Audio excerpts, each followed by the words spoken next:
주일 예배에 참여하신 한성교회 모든 성도 여러분을 환영하고 축복합니다. 지금 여기 나 있는 곳에 함께 계신 우리 하나님께서 여러분 모두에게 하늘의 크신 은혜와 평화 가득 부어주시길 주님의 이름으로 간절히 기원합니다.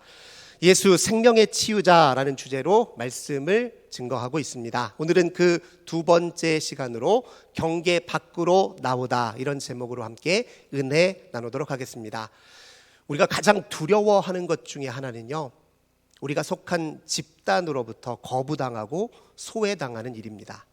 그래서 우리가 사회적 평가에 그렇게 민감해요.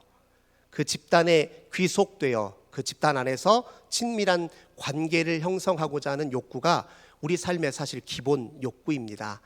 우리는 어느 집단에 귀속되어 있다는 느낌이 있어야 그 속에서 안정감을 누리고 또 행복감을 누립니다. 동시에 또 그렇게 친밀한 관계 교류 속에 있어야 우리가 성숙을 이루기도 합니다. 태어나는 순간부터, 처음부터 그랬습니다. 태어나는 모든 아기들은 자기 욕구를 채우기 위해서 부모님을 전적으로, 엄마를 전적으로 의지할 수밖에 없지요. 자라면서 엄마와 끊임없는 상호작용 속에서 그의 자아의 구조와 기능이 완성되어 갑니다. 자란다는 것은 다양한 유형의 관계를 형성하는 것이고 관계의 폭을 끊임없이 확장하는 것과 관련이 있습니다. 근데 그만큼 우리가 사회관계를 중시하고 필요로 여긴다는 사실입니다. 근데 우리가 사회와 친밀한 관계를 형성한다는 것은요, 우리 속에 그 사회를 받아들이고 수용한다는 것을 의미합니다. 우리의 정신과 행동의 양식 속에 한 사회가 들어와 있어요. 우리의 정신세계를 구성하는 가치관과 세계관, 이 사회에서 우리에게 부여된 것이죠. 우리가 사용하는 언어, 가장 사회성이 깊은 도구이죠. 언어는 우리 것이 아니라 이 사회의 것입니다. 우리가 하는 행동의 양식을 잘 살피면요, 그 어디에서 온 거냐? 사회적 모방에서 비롯된 것입니다. 남들 하는 것 따라하다 보니까 우리들의 기본 행동 양식과 생활 양식이 정해진 것이죠. 그래서 이 사회로부터 우리가 끊임없이 영향을 받았기 때문에 사회로부터 버림을 받거나 거부를 당하거나 소외를 당하면 우리 자신의 존재를 부정당하는 느낌을 받게 되어 있습니다. 그래서 우리가 이 사회로부터 소외되는 상태를 그렇게 두려워합니다. 그런데 이렇게 두려워하다 보니까 우리에게 나타나는 한 가지 현상이 있는데, 그것이 무엇이냐면 이 사회, 내가 속해 있는 집단에서 말하는 것에 무의식적으로, 무비판적으로, 아무런 성찰 없이 나도 모르게 그냥 순응하는 경향이 나타납니다. 내가 속한 집단에서 하는 말을 그저 옳다라고 그저 그렇게 순응하며 따르려고 하는 성향을 순응 편향이라고 얘기합니다. 사회학적 용어로 그렇게 얘기합니다. 이 순응 편향, 예를 들면 우리가 한자 사자성어 중에 삼인성어라는 한자어가 있죠. 이게 세 사람이 호랑이를 만든다라는 뜻인데, 뜻을 풀이해서 말하자면 여러 사람이 반복해서 말을 하게 되면 거짓말도 진실이 된다, 이런 뜻이에요. 남들이 다 그렇게 얘기하면 우리는 그걸 옳다라고 받아들이고, 남들이 모두 그렇게 생각하면 우리도 그게 좋은 생각이라고 그냥 무비판적으로 성찰 없이 그냥 받아들이는 경향이 우리들에게 있습니다. 이 순응 편향이 때로 필요하기도 합니다. 이것이 어느 집단과 사회를 공고히 결속시키는 힘을 가져오기 때문에 그렇죠. 그런데 여기에도 큰 위험성이 뒤따르고 있습니다. 만약에 우리가 속한 집단에 통용되고 있는 생각들 중에 불의와 비합리에 기초한 생각, 편견 또는 거짓에 기초한 신념이 있다면 그것을 나도 모르게 무비판적으로 받아들이면 어떤 일이 벌어집니까? 우리는 나도 모르게 집단적 악과 폭력의 가해자가 될 수 있습니다. 한 집단이 폭력을 행사할 때 나도 모르게 그것에 순응함으로 나도 그 폭력에 동조하고 힘을 함께 싣는 경우가 굉장히 많습니다. 지난주에 우리는 3.1절을 맞이해서 우리 독립 그리고 일제치하의 모든 역사를 한번 다시 회고해 봤는데요. 일제치하 시절에 일본인들이 우리 국민들에게 자행한 그 폭력, 악이죠. 엄청난 폭력이고 악입니다. 그런데 그렇다고 해서 일본인들 한 사람 한 사람이 전부 뿔 달린 사탄이었느냐? 그렇지는 않습니다. 그들도 개개인으로 보면 어느 가정의 평범한 소시민이에요. 어느 가정의 아빠였어요. 어느 가정의 그냥 가족의 일부였습니다. 문제는 그들이 속해 있는 그 집단에 무비판적으로 순응하다가 나도 모르게 그 집단이 행하는 악을 아무렇지 않게 별 문제의식 없이 받아들이고 순응하여 행동했을 뿐입니다. 우리가 잘 아는 대로 2차 세계대전 때 나치 정권 히틀러가 유대인들을 600만 명이나 학살했습니다. 그때 대다수 정말 많은 독일 국민들이요, 그 만행과 악행을 암묵적으로 동의하고 합의해 줬습니다. 심지어 교회 성도들도 그걸 옳은 일이라고 얘기를 했어요. 그런 역사적인 비극을 보면 우리가 이 집단에 귀속되어서 나도 모르게 무비판적으로 순응하는 행동이, 그 순응 편향이 때로 매우 위험한 결과를 낳을 수 있다는 사실을 우리가 기억할 필요가 있습니다. 그래서 우리는 이 사회로부터 때로 거리두기가 필요합니다. 이 사회를 성찰하는 눈이 필요해요. 남들 하는 얘기라고 다 옳은 것도 아니고 다 유익한 것도 아닙니다. 더 궁극적으로는 우리에게는 진리의 빛이 임해 있습니다. 우리에는 성령이 우리 가운데 함께 하십니다. 진리의 빛과 성령의 내적 조명을 통해서 우리 사회와 현실을 늘 달리 볼 줄 아는 분별력과 눈이 우리에게 필요합니다. 더욱이 오늘 우리가 본문에서 만나보게 될 나병 환자와 같은 이런 사회적 약자를 바라볼 때 우리의 시선을 조금 더 주의 깊게 살펴볼 필요가 있습니다. 한 나병 환자가 예수님께로 가까이 다가왔습니다. 당시 유대 사회에서 우리가 잘 아는 것처럼 나병은 하나님의 징벌이자 하나님의 저주로 여겨졌어요. 나병 환자는 사회 격리의 대상입니다. 그걸 넘어서서 당시 유대 사회에서 그들은 추방되었고 배제되었고 잊혀진 존재들이었습니다. 그런데 나병 환자가 예수님께로 가까이 다가왔어요. 이거 사실 엄청난 용기였습니다. 예수님께로 발걸음을 옮기기까지 그의 내면의 갈등이 엄청났을 것입니다. 그의 마음이 매우 혼란스럽고 주저주저하는 마음이 얼마나 컸을지 우리가 가히 짐작해 볼 수 있습니다. 나병 환자가 되어 산다는 것, 당시 사회에서요, 얼마나 깊은 수치심을 안고 사는 일인지 모릅니다.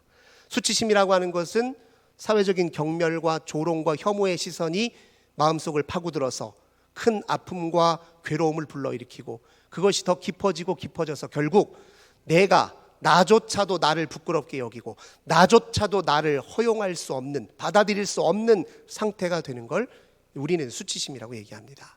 수치심은 인간이 겪는 정서적 괴로움 중에서도 가장 강도가 센 감정이에요. 수치심을 한번 겪으면요, 일어나기가 쉽지 않아요.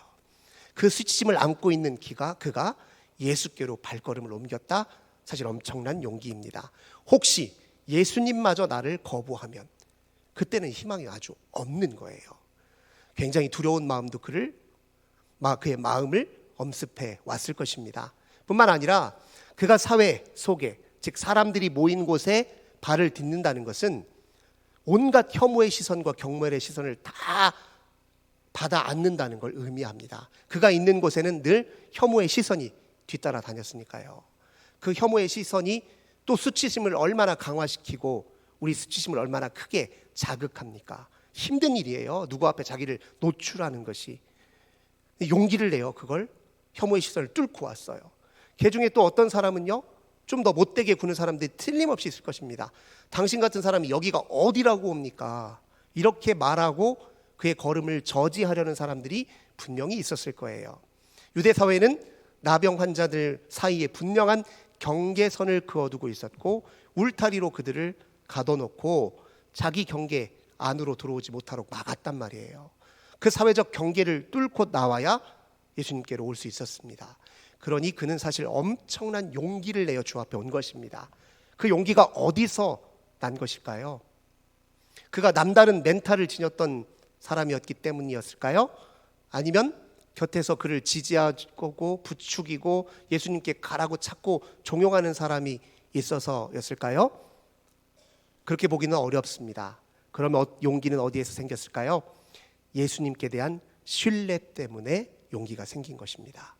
저분이라면 나조차도 나를 받아들이지 못하지만 주님이라는 나를 받아주실 거야. 그 신뢰 때문에 주님께 내 희망, 내 마지막 희망을 걸어야지 하는 그 마음 때문에 용기를 낼 수 있었습니다. 용기라고 하는 것은 마냥 이대로 두려워하고 주저앉아 있을 수만은 없는 이유에 대한 확신을 의미합니다. 내가 이렇게 두려워하고 주저앉아 있을 수만은 없어. 그 이유와 판단이 바로 예수님께 있었기 때문에 그는 용기를 낼 수가 있었습니다. 예수님 앞으로 그가 가까이 다가왔습니다. 그 앞에서 어떻게 했냐면 무릎을 꿇고 바짝 엎드렸습니다. 무릎을 꿇고 엎드린다라고 하는 이 행위 속에는 세 가지 의미가 담겨져 있습니다. 첫 번째, 그분의 권위와 그분의 신적 권능을 인정한다는 뜻입니다. 우리가 예수님을 믿고 의지하는 이유가 무엇입니까? 그 누구보다도 신뢰할 만한 분이고 신뢰해도 좋을 분이기 때문에 그렇습니다. 그분의 권위와 권능을 인정해야 그분에게서 복된 삶, 생명이 역동하는 삶을 누릴 수 있습니다. 무릎을 꿇고 엎드렸다는 것은 그분의 권위와 권능을 인정한다는 걸 의미합니다. 두 번째로 간절함과 절실함에 대한 표현이에요. 제 마지막 희망이 주님이십니다. 주님이 제 마지막 희망입니다. 간절함과 절실함을 그렇게 표현한 것이죠. 세 번째가 중요한데, 세 번째 무릎 꿇고 엎드린 그 행위 속에 무엇이 있느냐? 온전한 내어 맡김이 있습니다. 이 온전한 내어 맡김, 이건 뭘 뜻하냐면 그 속에 두 가지 중요한 원리가 담겨져 있는데, 첫 번째 무엇이냐면 내가 주님께 나를 내어 맡긴다는 건 첫 번째, 주님이 나에게 행하시는 모든 일들은 궁극적으로 옳습니다. 기꺼이 받아들이겠습니다. 이런 뜻이에요. 네. 주님이 나에게 행하시는 모든 일은 궁극적으로 옳은 것이니 제가 받아들이겠습니다. 옳다는 판단과 믿음, 받아들이는 수용, 이것이 온전한 내어 맡김입니다. 다니엘의 세 친구에 관한 이야기를 반복해서 드린 적이 있죠. 바벨론 왕이 금상을 만들어 놓고 그 앞에 절하도록 명령했을 때 다니엘의 세 친구들은 거절했습니다. 왕이 그냥 주기에는 아까워서 한 번 더 기회를 준답시고 지금이라도 절하면 살려주마 얘기했을 때 세 친구들이 왕 앞에 한 고백을 다시 한번 떠올려 보십시오. 우리가 섬기는 하나님이 계신다면 맹렬히 타오르는 풀무불 속에서 우리를 건져주실 것이고 당신의 왕의 손에서 우리를 건져주실 것입니다. 그러나 그렇게 하지 아니하실지라도 우리는 왕의 신들을 섬길 수 없고 왕이 만든 신상에 절할 수 없습니다. 그렇게 아니하실지라도 이 속에 온전한 내어 맡김이 있어요. 주님이 궁극적으로 우리에게 행하시는 모든 일은 옳은 것이고 주님이 행하시는 모든 일의 배후에 하나님의 선한 성품과 자비의 마음이 있다는 것을 굳게 믿고 그 믿음에 기초하여 현실을 바라보고 우리 삶을 받아들이는 것을 온전한 내어 맡김이라고 우리가 이렇게 얘기합니다. 비록 우리 삶에는 여전히 이해할 수 없는 고통이 뒤따르고 있고 도무지 받아들일 수 없는 현실적 악이 횡행한다 할지라도 그래도 주님은 궁극적으로 선하신 분이요 이 타락한 세상, 죄와 사망에 얽매이는 이 세상을 주님 반드시 치유하시고 회복시켜 주셔서 우리에게 약속하신 새 하늘과 새 땅을 이루어 주실 분이다. 이렇게 굳게 믿고 현실을 다시 보는 것이 온전한 내어 맡김입니다. 그렇게 나병 환자는 예수님 앞에 무릎을 꿇고 엎드려 그분 앞에 자기 자신을 온전히 내어 맡겼습니다. 그리고 그분께 이렇게 간청합니다. 원하시면 저를 깨끗하게 하실 수 있습니다. 아니 저 같으면 그냥 단도직입적으로 깨끗하게 해주세요, 낫게 해주세요, 치유해 주세요 이렇게 말했을 건데 그는 원하시면이라는 단서를 붙입니다. 무엇을 뜻하는 것일까요? 낫고자 하는 내 열망이 나를 치유하는 것이 아닙니다. 날 향한 당신의 선한 마음과 의지와 뜻이 나를 치유하는 것입니다. 이런 뜻이에요. 당신이 마음을 먹어야 내가 치유될 수 있는 것입니다. 이렇게 얘기합니다. 요즘 흔히 유행하는 말로 간절히 원하는 뭐든지 다 이루어진다 이런 식의 잘못된 또 유행하는 재밌는 표어들이 있잖아요. 우리의 열망이 우리의 삶을 잘되게 하는 게 아닙니다. 우리를 향하신 주님의 선하신 의지와 뜻과 사랑이 우리 삶을 바꾸기도 하고 치유하기도 하고 온전케도 한다는 사실을 우리가 반드시 기억해야 됩니다. 이 나병 환자는 적어도 나 낫고자 하는 열망이 있지만 주님에 대한 갈망이 더 깊고 크다는 것을 여기서 확인할 수 있습니다. 낫고 싶어서 낫긴 했지만 주님에 대한 갈망을 잃어버리면 그게 과연 우리에게 좋은 것일까요? 병이 나을 기미는 아직 보이지 않지만 그래도 여전히 주님을 갈망한다면 나는 선하신 주님께 속해 있는 것 아니겠습니까? 그래서 지금 이 나병 환자는 주님 앞에 원하시면 저를 깨끗하게 하실 수 있습니다. 이렇게 고백한 겁니다. 당신이 마음만 먹으면 저를 얼마든지 깨끗하게 치유하실 수 있습니다. 이렇게 고백한 거예요. 그럼 주님은 실제로 이 나병 환자에게 어떤 마음을 품으셨습니까? 41절에 보니까 예수님이 그를 보시고 불쌍히 여기사 이렇게 표현합니다. 이 헬라의 원어로 보면 어떤 단어를 쓰냐면 스플랑크 니조마이라는 단어를 써요. 이게 무슨 뜻이냐면요, 창자가 끊어지는 고통을 의미합니다. 자식이 아파서 죽을 고비를 겪는다 생각해 보세요. 부모 입장에서는 속이 뒤틀리는 아픔이죠. 그냥 아프고 슬픈 정도가 아니잖아요. 속이 뒤틀리는 아픔이고 애간장이 다 녹는 아픔이잖아요. 예수님을 나병 환자를 바라보니 그 때문에 그렇게 아프셨다 이런 뜻이에요. 불쌍히 여기셨다라는 말이요. 왜요? 지극히 작은 자 한 사람을 자기와 동일시하는 분이 우리 예수님이시거든요. 예수님에게서 모든 생명은 동등하고 하나도 예외 없이 존귀하시거든요. 질적으로 모두 하나님께 속해 있거든요. 그러니 자기 몸이 아프듯 그보다 더 아픈 아픔으로 그를 바라보셨습니다. 그 마음에, 그 자비의 마음에 어떻게 혐오의 시선이 감히 끼어들 수 있겠어요? 경멸이 들어설 자리가 어디 있습니까? 차별이 들어설 자리가 어디 있어요? 적대가 들어설 자리가 어디 있습니까? 예수님의 그 자비가 뚫지 못할 벽이 어디 있고 예수님의 자비를 가로막을 장애가 어디에 있습니까? 예수님의 자비 앞에 경계도 없고 한계도 없습니다. 그 마음으로 나병 환자를 바라봤어요. 그런데 왜 이렇게 당시 유대 사회는 나병 환자에 대해서 이렇게 매몰찬 경멸의 시선을 갖게 되었을까요? 오늘 나병 환자가 예수님께 치료해달라고 말할 때 뭐라고 말하냐면 원하시면 저를 깨끗게 하실 수 있다 이렇게 표현해요. 왜냐하면 당시에 나병은 더러운 것으로 취급됐거든요. 나병 환자는 더러운 사람으로 취급했어요. 근데 이걸 더럽다라고 규정하게 된 것은 어디에서 연원이 있냐면 레위기의 정결법과 관련이 있습니다. 레위기의 정결법을 잘못 곡해해서 그런 일이 벌어졌어요. 레위기의 정결법은 무엇이냐면 부정한 것과 정한 것을 구별하는 법이자 부정한 것에 어떻게 대응하는지를 안내하는 규례가 가는 것이 규례가 곧 레위기의 정결법입니다. 거기에 레위기 13장에 보면 나병과 같은 이 피부병을 부정하다라고 이야기를 합니다. 근데 문제는 부정하다고 했지 이 나병이 하나님의 벌이나 징벌이나 저주라고 말한 적이 없습니다. 레위기의 정결법이 왜 부정한 것과 정한 것을 구별했느냐? 왜 구별했냐? 두 가지 근본적인 이유 때문에 그렇습니다. 첫 번째, 생명이신 하나님께 더욱 의지하게 하려고 부정한 것과 정한 것을 구별했습니다. 레위기의 정결법을 잘 보면요, 무엇을 부정하다라고 그렇게 규정하냐면 죽음을 연상시키는 것들을 부정하다고 규정합니다. 전에도 제가 설명드린 적이 있어요. 대표적인 게 육식동물이에요. 육식동물은 자기 배를 채우기 위해서 다른 생명을 해해야 됩니다. 생명을 빼앗아서 자기 생명을 취해요. 그래서 죽음을 연상시킵니다. 땅을 기어다니는 지류동물들, 당시 땅 밑에는 죽은 사람들이 죽고 난 이후에 거하는 이 지하세계가 있다라고 믿었어요. 그걸 스올이라고 얘기합니다. 그 스올은 죽음을 연상시켜요. 그래서 지류, 땅을 기어다니는 뱀과 같은 동물들을 부정하다고 얘기합니다. 몸 밖으로 나오는 피가 몸 밖으로 유출되면 그것 역시 부정하다고 했습니다. 왜냐하면 피는 곧 생명을 의미하는데 피가 몸 밖으로 나온다는 것은 생명이 훼손됐다는 걸 뜻하기 때문에 죽음을 연상시키고 그걸 부정하다고 말한 거예요.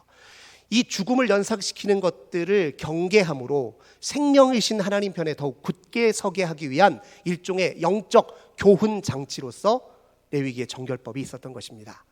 두 번째 이유는 무엇이냐면 레위기의 정결법은 결국 우리의 생명을 지키고 보존하기 위해서 주어진 법이에요. 대표적인 게 이 나병과 같은 피부병입니다. 나병과 피부병, 이것들이 전염의 위험성이 있어요. 당시의 공동체는 우리보다 훨씬 더 유기적으로 깊은 관계를 맺고 있습니다. 우리처럼 지금 우리 사는 것처럼 밑집에 사는 사람, 윗집에 사는 사람, 옆집에 사는 사람하고 한 번도 마주보지 않고 누군지도 모르잖아. 이런 사회가 아니었거든요. 옆집 숟가락도 몇 개인지 아는 그런 공동체 유기적 관계 속에 있었기 때문에 누구 한 사람 피부병에 걸린다는 건 삽시간에 공동체 전체가 피부병에 걸릴 위험에 처한다는 거예요. 그래서 피부병이나 나병에 걸렸다라는 것이 진단이 끝나면 그를 일정 기간 격리시키도록 되어 있어요. 근데 이 격리는 추방이 아닙니다. 그 공동체에서 영원히 버리는 것이 아니에요. 레위기 13장이 피부병의 부정함을 이야기하는 것이라면 14장은 연이어서 뭘 얘기하냐면 그들이 나아서 돌아왔을 때 공적으로 이가 나은 사람이고 공적으로 이가 공동체적으로 편견 없이 받아들여지도록 아주 섬세하게 그들을 인도하는 속죄 의례에 관해서 레위기 14장이 상세하게 설명하고 있습니다. 이 말은 뭘 뜻하냐면 당신 지금 피부병 때문에 잠시 격리하게 두지만 그러나 우리 공동체는 당신을 잊어버린 것 아닙니다. 낫기를 바라고 기대하고 있고 나으면 언제든지 편견 없이 우리 공동체의 일원이 되도록 우리는 준비하고 있습니다. 이런 뜻이에요. 근데 이 레위기의 정결법을 당시 유대 사회에 많은 사람들이 곡해했잖아요. 나병과 나병 환자를 동일시했습니다. 나병이 부정하다고 더럽다고 나병 환자도 더러운 존재 취급을 했어요. 사회에서 잠깐 격리시키라고 한 것을 사회에서 배제시켜 버렸어요. 경멸하고 또 소외시켜 버렸습니다. 근데 그런 폭력으로 이어지게 됐어요. 물론 모든 사람들이 과연 나병 환자를 그렇게 바라봤을까요? 그건 아니라고 생각합니다. 그런데 문제는 뭐냐면 수능 편향이에요. 남들 다 나병 환자 더러운 사람 취급하는데 나는 내 마음이 좀 불편하더라도 어쩔 수 없지. 남들이 다 그렇게 대하고 그렇게 생각하는데 어쩔 수 없지 하면서 순응하면서 유대사회 집단 전체가 이런 나병 환자와 같은 가장 사회적 약자를 향해서 엄청난 집단적 폭력과 악을 행사하고 있었던 것입니다. 그런데 우리 예수님은 다르시죠. 우리 예수님은 사회의 인습에 순응 편향하고 계신 분이 아니라 하나님의 마음에 순종 편향에 계신 분이었기 때문입니다. 그분은 우리 안에 내주하시는 성령께 편중되어 있었던 분이에요. 순응 편향하시는 분이 아니었습니다. 그래서 나병 환자를 바라보는 시선이 달랐지요. 그분을 바라보시고 예수님은 그에게 손을 내미셨습니다. 예수님이 우리에게 무엇인가를 행하신다? 그것은 전자에 말씀드렸듯이 다 사랑의 표현입니다. 그분의 마음이 본성이 사랑이니 사랑하기 위해서 우리에게 손을 내미시는 겁니다. 그런데 우리가 때로 실수하는 것들이 있어요. 잘 되고 하나님의 치유의 기적을 맛보고 또 우리 삶에 엄청난 변화가 나타났을 때 자기 자신에 대한 교묘한 우월의식이 생길 수 있어요. 내가 특별해서 내가 하나님 앞에 더 나은 존재라 하나님이 주님이 내게 이런 은혜를 주시는가 싶은 마음이 끼어들면요, 거기에서 바로 차별의식이 시작됩니다. 내가 너보다 낫지, 나보다는 못한 사람이지. 이런 식의 은혜가 도리어 우리의 영혼의 잘못된 길로 인도하는 무기가 될 수도 있습니다. 그러니 어떻게 생각해야 되냐면 우리가 좋은 것 받으면 내가 특별해서가 아니라 주님의 사랑이 특별해서다라고 생각하셔야 됩니다. 주님이 당신의 본성을 따라 당신의 성품을 따라 그 사랑으로 끌어오르는 그 사랑 때문에 우리에게 선을 베푸시고 우리를 사랑하시고 돌보시고 치유하시고 온전케 하시는 것입니다. 그걸 우리가 반드시 기억할 필요가 있습니다. 손을 내미신 다음에 나병 환자의 피부를 만지셨어요. 주변에 있는 사람들이 경악할 일입니다. 나병 환자의 피부에 손을 대셨어요. 피부라고 하는 것은 두 가지 상징적 의미를 가지고 있죠. 피부는 곧 나와 너를 구별해 주는 경계입니다. 내가 나이고 너는 너이다 라는 것을 구별해 주는 건 피부예요. 그리고 이 피부는 동시에 나와 너를 교감하게 하고 교류하게 만드는 문과 같은 역할을 합니다. 우리의 오감, 피부에 있잖아요. 우리가 세계를, 주변 환경을 지각하고 반응하는 그 감각이 피부에 있습니다. 피부는 그래서 역설적이지만 두 가지 의미를 다 가져요. 너와 나를 구별해 주면서 동시에 너와 내가 함께 교류할 수 있는 문을 열어주는 게 바로 피부입니다. 그런데 나병 환자는 이 피부가 지금 훼손되고 손상되었어요. 무엇을 상징하겠습니까? 그의 지금 너와 구별되는 내가 무너진 상태예요. 자존감이 무너진 상태입니다. 수치심으로 무너진 상태예요. 자기를 사랑하는 것이 아니라 나조차도 나를 받아들일 수 없는 상황이에요. 자기 안에 고립된 상황입니다. 누구와도 온전히 소통이 불가능해요. 사회에서 고립당하고 또 단절되어 있고 사회에서 소외되어 있으니 소통이 어려워요. 함께하기가 어렵다는 거예요. 자기 감각이 망가져 있고 소통에 대한 감각이 망가져 있는 것을 우리는 나병 환자로 그렇게 인식할 수 있습니다. 그런데 예수님께서 그의 피부를 어루만져 주셨다. 그건 자아 감각을 되살리셨다는 뜻입니다. 소통에 대한 감각을 되살려 주셨다는 뜻입니다. 이제 자기 자신이 여기 이렇게 내가 존재하는구나.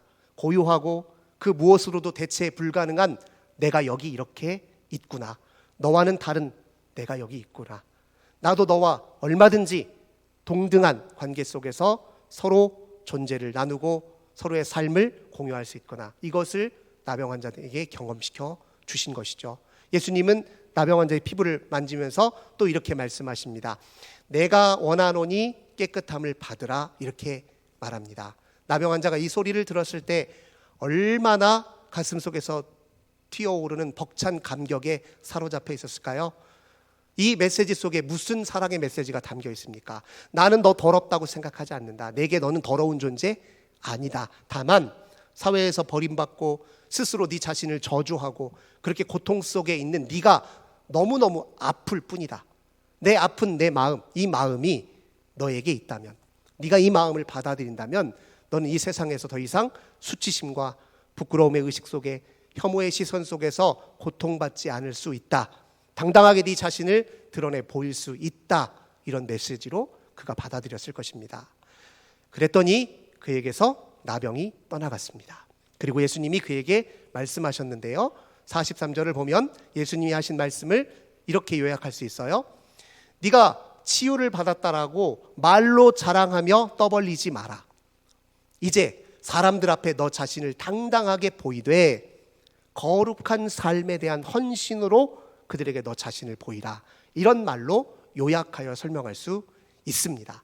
말로 떠벌릴 것이 아니라 거룩한 삶에 대한 헌신으로 내가 이렇게 건강하게 당당하게 당신들 앞에 있습니다 라고 보여주라는 뜻이에요. 이건 동시에 숨어있는 또 다른 의미가 있습니다.